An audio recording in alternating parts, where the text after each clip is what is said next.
Hello my dear students, good morning to everyone. समय के अभाव को देखते हुए लाइव क्लास को ना करवा करके हम आपको जो है जो भी बचे हुए क्वेश्चंस हैं हम उसका जो है वीडियो बनाकर अपलोड कर रहे हैं। तमाम बच्चे इस क्वेश्चन के सीरीज़ को आप लोग ज़रूर देख लेंगे। आइए हम लोग 2020 के क्वेश्चन को देखते हैं और देखते हैं कि फर्स्ट क्वेश्चन इनमें से क्या है। तो पहला क्वेश्चन पूछा जा रहा है कि भाई आरएनए के आधार का अनुक्रम कुछ दिया हुआ है का सही आधार अनुक्रम डीएनए में क्या होगा। मतलब कि आरएनए आपको दिया हुआ है, बतलाना है कि आपको डीएनए में इसका वास्तविक जो सीक्वेंस होना चाहिए था वो क्या होगा। तो सबसे पहले यदि हम बात कर लेते हैं तो भाई ए है, तो ए के अपोजिट में डीएनए में क्या होना चाहिए, इसको थायमिन होना चाहिए, टी होना चाहिए। यू है तो यू के अपोजिट में ए होना चाहिए, और सी है तो सी के अपोजिट में जी होना चाहिए। जी है तो जी के अपोजिट में क्या होना चाहिए, सी होना चाहिए। तो देख लीजिए, आप मिला लीजिए तो सही आंसर आपको जो है बी नंबर ऑप्शन आपको आ जाएगा। चलिए अगले क्वेश्चन की ओर हम लोग बढ़ते हैं। निम्नांकित में से निम्नांकित किसमें पादप का अवगुणित होता है। तो पादप का जो अवगुणित होता है वो होता है ब्रायोफाइट का। आगे हम लोग बढ़ते हैं। निम्नांकित में बाह्य स्थानीय संरक्षण का उदाहरण कौन सा है। तो बाह्य स्थानीय संरक्षण का जो उदाहरण यदि पूछा जाए आपको तो इसमें से जो है आपको सभी हैं। पवित्र उपवन, सॉरी पवित्र उपवन तो आपको इंस्टीट्यूट में आ जाता है। नेशनल पार्क आपको ये भी इंस्टीट्यूट में आ जाता है, तो इसका सही आंसर आपको बी हो जाएगा। अगले सवाल की ओर हम लोग चलते हैं। Question number 4, Graafian follicles, Graafian पुटक कहाँ पाया जाता है। तो ह्यूमन के ओवरी में पाया जाता है, ध्यान रखिएगा। टर्नर सिंड्रोम में क्रोमोसोम की संख्या कितनी होगी। तो 45 होगी, आप सभी जानते हैं, कल भी मैंने आपको ये क्वेश्चन करवाया था। ट्रांसजेनिक राइस यदि हम बात कर लेते हैं तो यहाँ पर एक राइस है, गोल्डन राइस। तो गोल्डन राइस में कौन सा विटामिन पाया जाता है। तो विटामिन ए पाया जाता है। मनुष्य में प्लाज्मोडियम के संक्रमण की जो अवस्था होती है, जो स्टेज होता है प्लाज्मोडियम का इन्फेक्टिव एजेंट, इन्फेक्टिव स्टेज, वो आपका स्पोरोजॉइट होता है। आगे हम लोग बढ़ते हैं। जेड जेड या जेड डब्ल्यू, जेड जेड या जेड डब्ल्यू जो होता है वो किस तरह के सेक्स डिस्क्रिमिनेशन में देखा जा सकता है। तो वो है आपको बर्ड्स में ऐसा होता है। तो बर्ड्स इसमें जो है आपको मोर है, पीकॉक। आगे हम लोग बढ़ते हैं। सिल्क धागे में कौन सा प्रोटीन होता है। तो फिब्रोइन होता है। एंटीबॉडीज जो हमारे शरीर में है वो क्या है। तो वो है ग्लाइकोप्रोटीन। ध्यान रखिएगा सारे बच्चे, जो एंटीबॉडीज होते हैं वो ग्लाइकोप्रोटीन के बने होते हैं। पक्षियों तथा तितलियों के जो डैना होते हैं वो किस तरह के अंग हैं। तो भाई पक्षी और जो तितली होते हैं, बर्ड्स और जो बटरफ्लाई होते हैं, दोनों के जो पंख होते हैं दोनों को उड़ने में मदद करते हैं। दोनों का काम फ्लाइंग करना होता है। इसका मतलब फंक्शन के पॉइंट ऑफ व्यू से, कार्य के दृष्टिकोण से ये एक है, अतः ये क्या है, असमजात अंग यानी कि एनालॉगस ऑर्गन। आइए हम लोग क्वेश्चन नंबर 12 को देखते हैं। क्वेश्चन नंबर 12 कहता है कि अम्लीय वर्षा का पीएच मान कितना होता है। What is the pH value of acidic rain. वो आपको होता है 4। आगे हम लोग बोलते हैं अदरक में जो कायिक प्रवर्धन होता है, vegetative propagation in ginger, that is occurs by rhizome. इसी को प्रकंद भी कहते हैं हम लोग हिंदी में। आइए हम लोग आगे बढ़ते हैं। ओकाजाकी फ्रेगमेंट्स कब बनता है। तो ओकाजाकी फ्रेगमेंट्स होता है दोनों कंडीशन में बनता है, आपको बी और सी दोनों होगा। डीएनए के असंतत द्विगुणन में और डीएनए के पश्चगामी स्ट्रैंड में भी बनता है, यानी कि during discontinuous replication of DNA and in lagging strand of DNA. अगले क्वेश्चन की ओर हम लोग चलते हैं। क्वेश्चन नंबर 15 देखते हैं।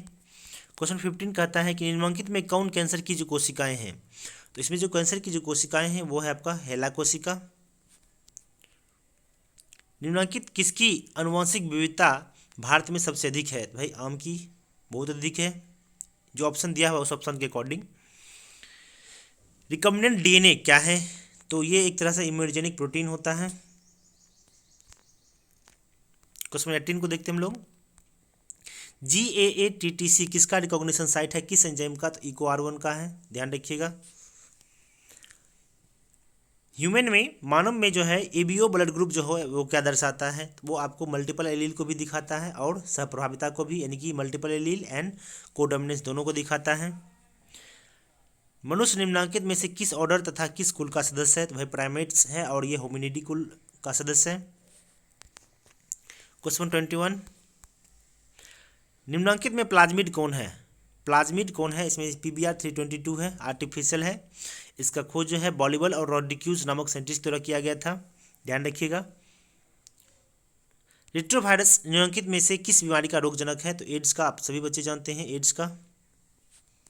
गोबर गैस प्लांट में कौन सा जीवाणु प्रयुक्त होता है? तो मिथेनोजेंस, आप जानते हैं कि मीथेन गैस का प्रोडक्शन करता है, इसलिए इसका नाम मिथेनोजेंस रखा गया है। टीआई प्लाज्मिड किससे प्राप्त किया जाता है? तो टीआई प्लाज्मिड जो होता है वो आपको एग्रोबैक्टीरियम ट्यूमिफेसियंस और एग्रोबैक्टीरियम राइजोजिन्स से दोनों से प्राप्त की जाती है। इसका जो राइट आंसर होगा ए और बी दोनों होगा। आइए हम लोग क्वेश्चन 25 पर चलते हैं। किस जलन परत से रक्त और परिवहन तंत्र का उद्भव होता है? Blood and circulatory systems originate from which germinal layer? That is from mesoderm. भ्रूणपोष वाले बीज को क्या कहते हैं? जिस बीज में भ्रूणपोष होता है उसको हम लोग भ्रूणपोषी यानी कि एंडोस्पर्मिक कहते हैं। जिसमें नहीं होता है उसको हम लोग नॉन एंडोस्पर्मिक अथवा अभ्रूणपोषी कहते हैं। जो भी एक बीजपत्री पौधे होते हैं, जो भी अनाज होते हैं, उसके जो बीज होते हैं वो होते हैं भ्रूणपोषी यानी कि एंडोस्पर्मिक। जो भी दाल वाले होते हैं, तेल वाले जो भी बीज होते हैं वो आपको नॉन एंडोस्पर्मिक यानी कि अभ्रूणपोषी होते हैं, ध्यान रखिएगा। अगला क्वेश्चन है, पौधे जो जलीय वातावरण में नहीं पाए जाते हैं, इसमें से जो जल में नहीं पाया जाने वाला पौधा है वो है आपको बबूल। कौन सा पिरामिड कभी उल्टा नहीं होता है? तो भाई आप जानते हैं कि ऊर्जा का पिरामिड हमेशा सीधा होता है, इसलिए कभी उल्टा नहीं होगा। Question number 29, polymerase chain reaction का क्या कार्य होता है? पॉलीमरेज श्रृंखला अभिक्रिया का काम होता है डीएनए का प्रवर्धीकरण, एम्प्लीफिकेशन ऑफ डीएनए या संवर्धन। नीलहरित शैवाल किस खेत के लिए उपयोगी है? भाई चावल की खेतों के लिए, धान की खेतों के लिए। अगले सवाल की ओर हम लोग चलते हैं। कॉपर टी किससे बचाव करता है? तो निषेचन से यानी कि फर्टिलाइजेशन से। अपघटक कैसे होते हैं? तो अपघटक जो भी होते हैं वो होते हैं परपोषी होते हैं यानी कि हेटेरोट्रॉप्स होते हैं। क्वेश्चन नंबर 33, इनमें से कौन द्विगुणित संरचना है? डिप्लॉयड स्ट्रक्चर इसमें से कौन है? तो जाइगोट है, आप सभी जो बच्चे जानते हैं। और यदि हम बात कर लेते हैं तो ये शुक्राणु जो होता है वो आपको एनसेट में होता है, अंडाणु एनसेट में होता है, भ्रूणपोष 3 एनसेट में होता है और जाइगोट जो होता है 2 एनसेट में होता है। नेक्स्ट क्वेश्चन, निम्नलिखित में से जैव आवर्धीकरण का कारण किसे माना जाता है? Which of the following causes biomagnification? तो डीडीटी, आप जानते हैं इसका डीडीटी होगा और हाँ डीडीटी इसका सही आंसर होगा। अगले क्वेश्चन की हम लोग चलते हैं। वायु परागण किस में नहीं होता है? तो वायु परागण जो होता है वो आपको सेल्विया में नहीं होता है। निम्न में से कौन मोबाइल आनुवंशिक पदार्थ है? भाई बी और सी दोनों होगा, मोबाइल जेनेटिक मटेरियल। अगले क्वेश्चन की हम लोग चलते हैं। प्रकाश रासायनिक धुंध में निम्नलिखित में से क्या नहीं पाया जाता है? Which of the following is absent in photochemical smog? तो भाई इसमें जो है कार्बन डाइऑक्साइड नहीं पाया जाता है। निम्नलिखित में से कौन एक जंगली घास है? तो जंगली घास जो है वो आपको बी और सी दोनों है, ट्रापा और हाइड्रिला।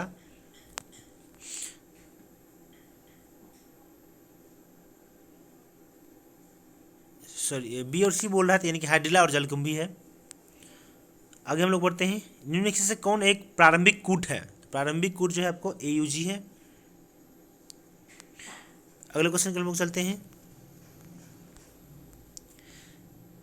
निम्नलिखित में कौन संकटग्रस्त स्पीसीज है? तो संकटग्रस्त स्पीसीज की यदि हम बात कर लें, इसमें जो है आपका हो जाएगा नेप्थनीज।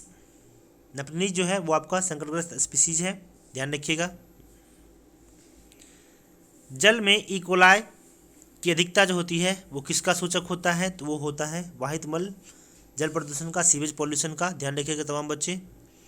जीवाश्म सामान्यतः किस में पाए जाते हैं? तलछटी में पाए जाते हैं, सेडिमेंट्री रॉक्स में। तो ये था आपका 2020 का क्वेश्चंस बैंक का क्वेश्चंस। और जो भी आपको कहीं भी डाउट लग रही होगी तमाम क्वेश्चंस को हमें व्हाट्सएप पर लिख कर भेजेंगे, हम उस डाउट को क्लियर कर देंगे। फिर हम दैट्स इनफ फॉर टुडे।